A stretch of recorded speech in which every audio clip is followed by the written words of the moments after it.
Hi everybody, my name is Andrea Corallo. I work as a compiler engineer in R, and this presentation is about what has been my hobby project for about last year. And as the title suggests, it's about having Emacs able to compile and run Emacslisp as native code. I drop a little warning here. I don't have an academic preparation in compilers, but given this presentation is free as in beer, it should be fine anyway.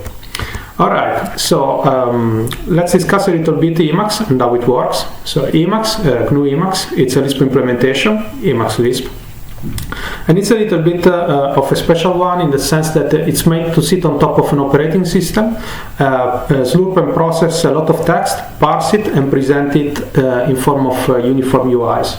So these UIs are described in terms of homogeneous data structures. And the cool thing is that we can run any kind of Emacslisp programs on top of this. So this makes the system extremely convenient to be used. Most of Emacs is written in Emacslisp itself, and almost 20% of Emacs is still written in C. And the main reason for that is actually performance. It's one of the most deployed Emacslisp today. Maybe even the most, I don't know, but it's interesting to think about the fact that implementation is still pretty simple and not much optimized.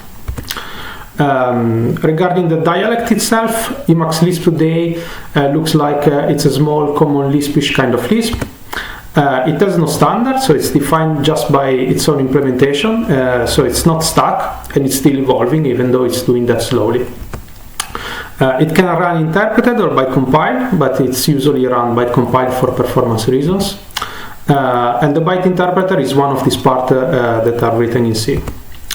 The compiler, though, it's written in Emacslisp itself. So given it's byte compiled, there is a byte compiler. And because this is written in Emacslisp itself, Bootstrap is required. So that's a mandatory slide. Emacslisp sucks, that I don't agree very much with. I find Emacslisp the most funny programming language I use. Anyway, it's improved a lot in recent years. So it got lexical scope, and now we have two coexisting dialects within Emacs, one dynamic and one lexical. We got multi-threading support, even though it's cooperative multi-threading, so you cannot exploit multi-core CPU. And we still have no namespaces. It's claimed to be slow, even if I'm not really sure it's that slow for the kind of language it is, but it's certainly still far from high-performance programming languages in terms of performance. So yeah, I think it's still not a general-purpose programming language, even if it's close. And the proof of that is that you can do almost any task within Emacs except for some. Okay, so talking about the future of Emacs, I think nowadays it's very well known that Emacs will be re-implemented on top of Guile, when this will be re-implemented on top of Rust, all of this using the evil mode. But this presentation is not about it, but it's rather about patching again the Emacslisp implementation. So getting a little bit more serious, there has been discussions about replacing C as a base language of Emacs, but I think it's a false problem and I don't agree with it. I think C is very much fine for this task, given it's kind of a lingua franca programming language, so there are a lot of programmers who knows it, and you can target any architecture basically. It's also very much high performance. What I think is not really fine about it is to use it to extend Emacs just for performance reason. So where I see it would be the big win is to improve the Lisp implementation itself, because doing that we would benefit the full Emacslisp ecosystem. We would have less C to maintain, and Emacs would become even more extensible. With different levels of completeness, there has been several attempts. So one pretty famous is trying to port Emacs on top of Guile. It's known as Guile Emacs. Guile is a scheme dialect. And I think we can count 3 jitters and 1 compiler targeting C. None of these though made into master. So So before describing how the implementation has been modified, I think it will be useful to describe how the stock Emacs is working. So the bytecode, it's usually executed in a push and pop stack-based virtual machine that works like this. So if we get the following Lisp expression and we compile it, this is what we are going to get in terms of LAP program, where LAP stands for Lisp Assembly Program, and is basically the assembly that will be assembled in bytecode. So when we execute this, we will use what is called an execution stack, and before starting this is empty. After executing the first instruction, we will push into the execution stack the value of a, in this case that I decided being 100, and then we will push the constant 2. Then the following instruction plus, it will pop the 2 operands and perform the operation we want, pushing the result into the stack, and then so on. We can push 3, do the multiplication and return the result. So in reality it's a little bit more complex than that, because we will have conditional and unconditional branches plus non-local exits and so on, but I think you get the idea roughly. Okay, so when we execute the bytecode, what we are doing basically is fetching the opcode, decoding it, so deciding what to do with an enormous switch case, kind of, then performing some manipulation on our execution stack, and finally doing the real operation that we are interested in. And this is not really optimal, because what we want to do in reality, if we are targeting efficiency, is to leverage as best as we can the hardware of our CPU. So regarding fetch and decode, what we want to do is to use exactly the dedicated transistors for this specific job in our CPU, and we can do that compiling into instructions. And it's also interesting thinking about the point that modern CPUs are not stack-based, but are rather register-based. So what we want to do in reality is to run in the compile time a compiler that is using a register allocator in such a way that we can take advantage as best as we can of our architectural registers. So apparently Jamie Zawinski, who is one of the original author of the Byte Optimizer, is convinced that the Emacslisp implementation is like a pig and there is no way to make a resource with it. So I think we have to keep this in mind. Alright, so we can discuss also how objects are represented, and it's kind of a classical approach for a Lisp implementation. So every Lisp object, it's a pointer, it's a target pointer. So a word where we dedicate part of this word for some tag bits that are indicating the object, the kind of object we are pointing to, and the rest it's for storing the pointer itself, if you want. So every time we want to manipulate one of these objects, what we have to do is to actually check the type. Under the case we are not fine with that, access the value, do something with it, and then produce again a valid Lisp object as an output. So this is a rather expensive sequence, and we need to optimize that. So where we will try to save time is actually removing the type check. Alright, so this was the plan at this stage, very much detailed, so it was just like clunching together Emacs and GCC somehow to obtain something. But I think we can list some more specific requirements, like we want to realize something that is able to perform specific Lisp optimizations, and it's able to generate code that GCC can optimize effectively, otherwise there is no point to run the full GCC. And we want to produce some code that we can reload between different Emacs sessions.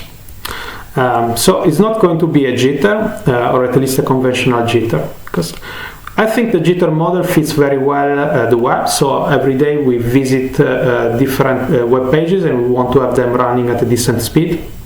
But I don't think it fits the Emacs model very well, because Emacs, you compile it once and you run it many times.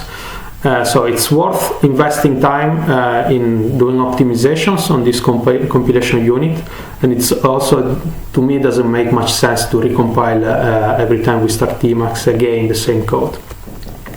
Alright, so I decided to plug into GCC using libgccgit.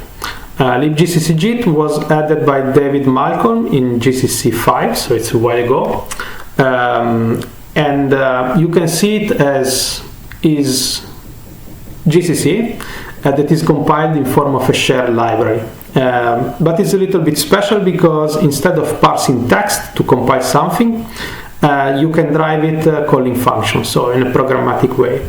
It can be used, despite the name, for making jitters, but also ahead-of-time compilers. So we need to define a basic transformation to compile our lab, that is our main input for the compilation in this case. And we want to transform this in a kind of a C-ish semantic that we can describe to libgccjit. So this is the piece of lab code that we have already seen, and we can transform this using an important property. And the property is that for any given program counter within here, the stack depth of the execution stack is known at compile time. So given this property, we can perform the following transformation. As you can see now in the output, we have no more stack, and the original stack is now just an array of Lisp objects. It's also interesting noting that all the push and pop is gone, and it's just assignments within this array. And also at the same time we are going to solve the problem of the decoding because this will be, say, part of the code itself that will be decoded by the CPU directly. So at this point we could say that we are fine with that because we know how to plug in GCC and we know how to perform this first transformation. But in reality, if we want to generate code that is really efficient, this is not sufficient. Without doing anything more complex, we would be bounded to like a 3x upper bound in terms of performance.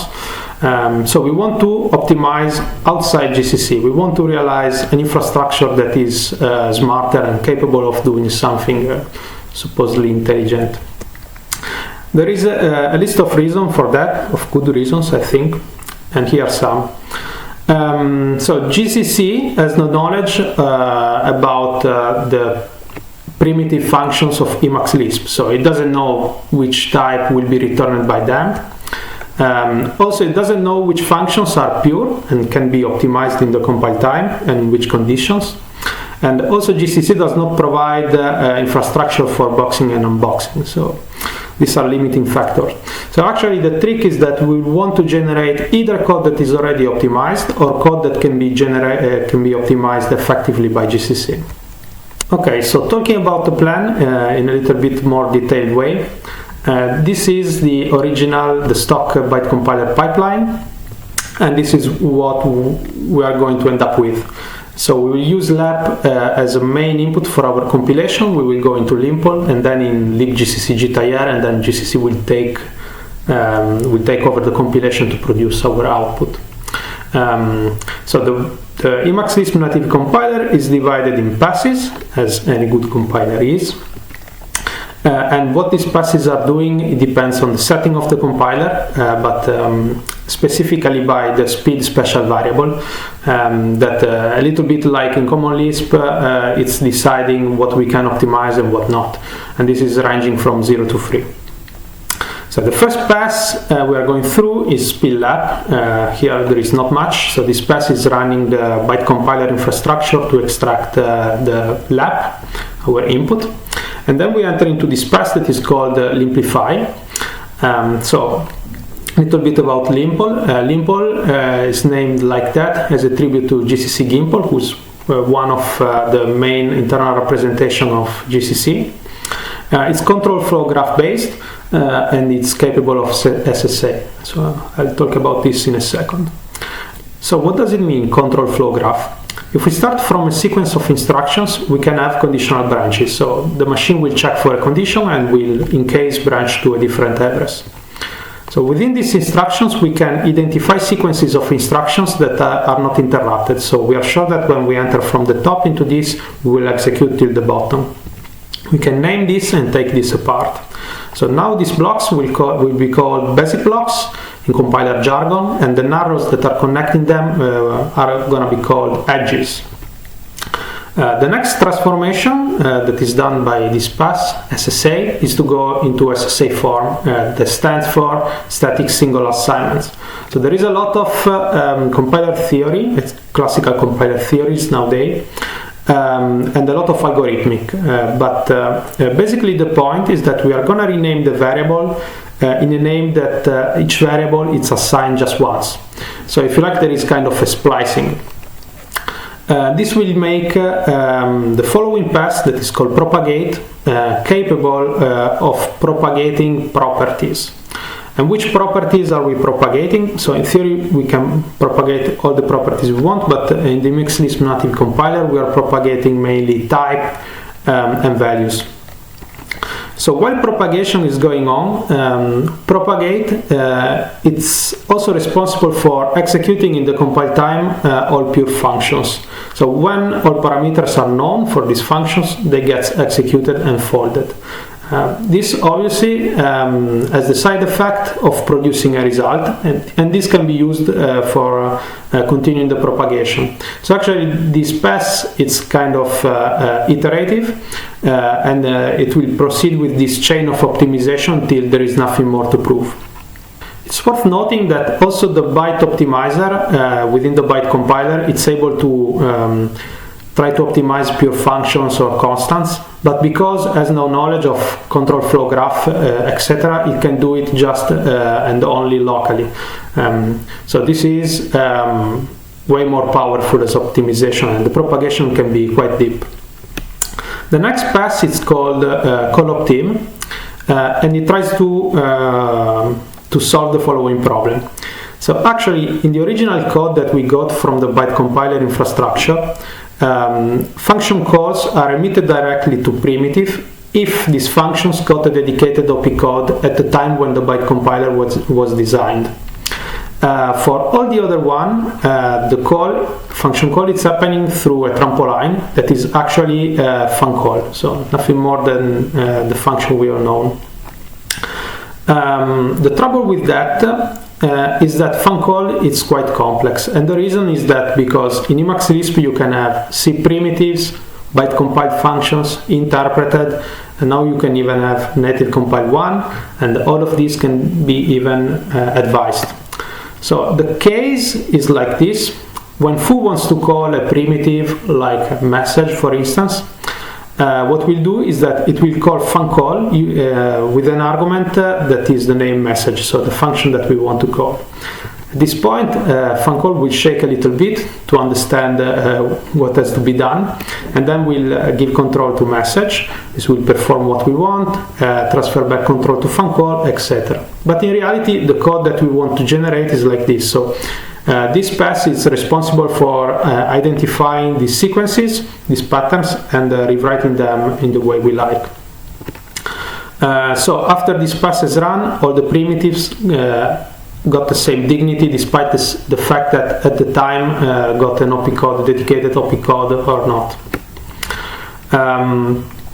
So there is another case. So if from foo we want to call bar, so within Emacslisp code inside the same compilation unit, that's the traditional way of proceeding, but this, as we mentioned, it's extremely expensive in terms of perf.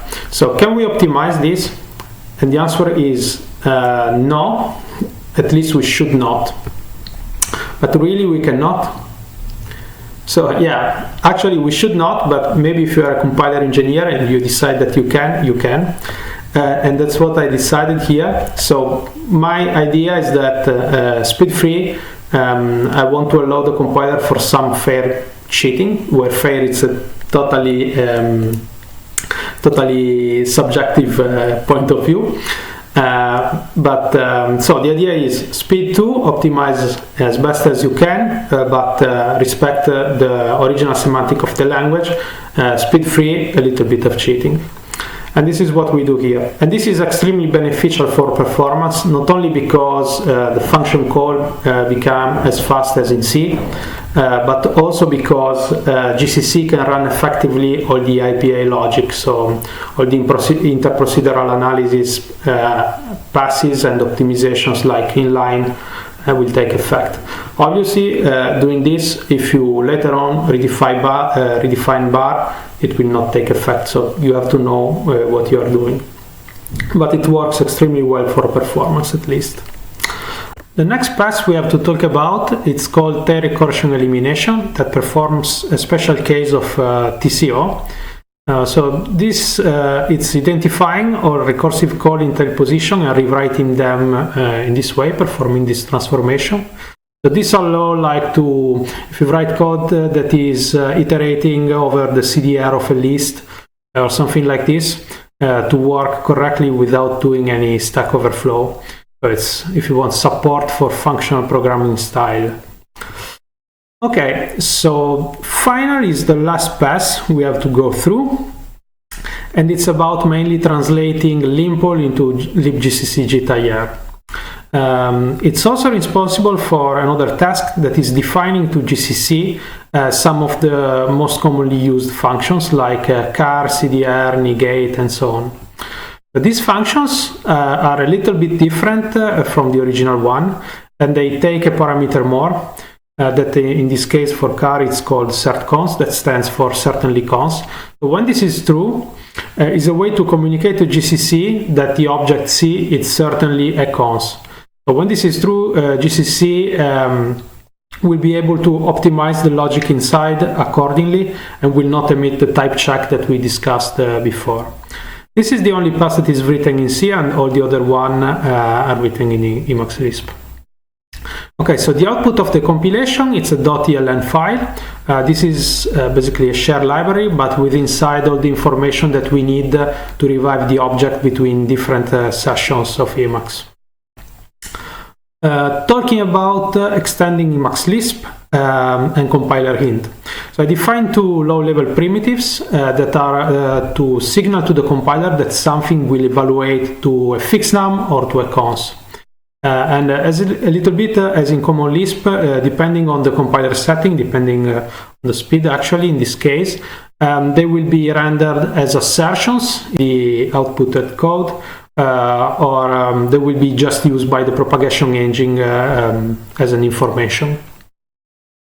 Talking about integration, so the unload of the compilation units, it's driven by the garbage collector.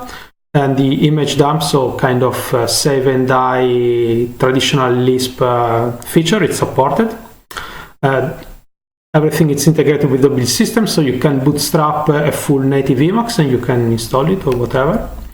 And all the traditional functionalities like go to definition, documentation, and disassemble are working.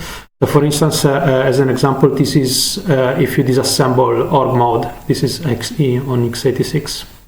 Okay, so the last feature we have to talk about is deferred compilation. And it works roughly like this when it's enabled. When you download a new package and you want to start using, the first thing you have to do is to byte compile it. So starting from T0 to T1, you will byte compile it, and you will save the result.tlc to disk, and then you'll perform a load, and starting from T1, you can start using it.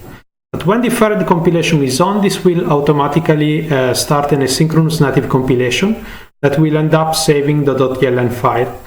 At this point, automatically a special kind of load is performed that is replacing all the definition of the byte compile function in T1 with the native compile function in T2. So in a transparent way, starting from T2, the user will start using all the native definition if you want. We can have as many synchronous compilation as we want at the same time. But obviously there is a computational limit, so we have a compilation queue to handle all of this transparently. So the cool thing about this system is that the triggering is jitter-like if you want, but the advantage is that at the next startup you will not have to recompile anything because the .eln is already present. This works very well for packages, so you don't have to remember to native compile packages, but it works so well that you can use it for all Emacs too. Given the fact that you have just to compile the few compilation units that are part of the first image, and you can leave all the rest to be compiled automatically by deferred compilation. Okay, so talking about performance, that is the only thing that matters, as is well known. So if you're going to participate to a race, you need to know how it's measured the performance. So the first thing we have done has been to collect a bunch of benchmarks and to package them in a package that is called eLisp benchmarks that is now upstreamed in GNU Alpa. And this is including some classic benchmarks and some nano benchmarks that are stressing some of the specific Lisp optimizations that we have seen earlier. So I'll present a table of results that Luca has measured, but I wanted to point out that the benchmarks are compiled speed free, while Emacs itself is compiled speed 2, so I think it's a fair setting. So as we can see, the performance uplift, it's ranging roughly from 2x to 40x, basically depending on the number of specific Lisp optimizations that are triggered. Okay, so if we look within the CPU PMUs during the execution of this, we can observe several interesting things. So the biggest, the most evident thing is the reduction of instruction executed. But it's also interesting to see that within this we have less load store.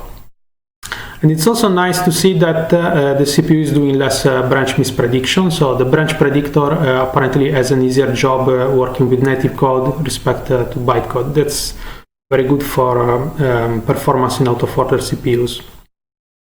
Okay, so talking about the state of the project, the native compiler is able to compile and bootstrap clean Emacs, compiling all lexical scoped files. The result is fairly stable, so I think it's stable as the branch it's based on, that is Emacs 28, the development branch. I ported it and tested it on GNU/Linux for x86, 64 and 32 bits, wide-int and not wide-int, and on ARC64. Talking about further developments, I think it would be cool at this point to implement some IPA logic, so to obtain something like its SBCL that can propagate information from one function to the other. It should be relatively easy at this stage. Implement unboxing and exposing more primitives to GCC. So all these 3 points are about performance. I think it would be cool also to provide more warnings and errors to the user, given the propagation engine that we already have. So talking about the relation with the upstream, I got in touch with them in November, and since the beginning of the year, all the development it's happening on the official Emacs Git in official branch. I'm still rounding a few edges, but I think they are really the lasts. So yeah, that's it. If you want to see the pig fly, as it's a real Pink Floyd concert, please get in touch. And I should be online for answering your questions. So thank you very much.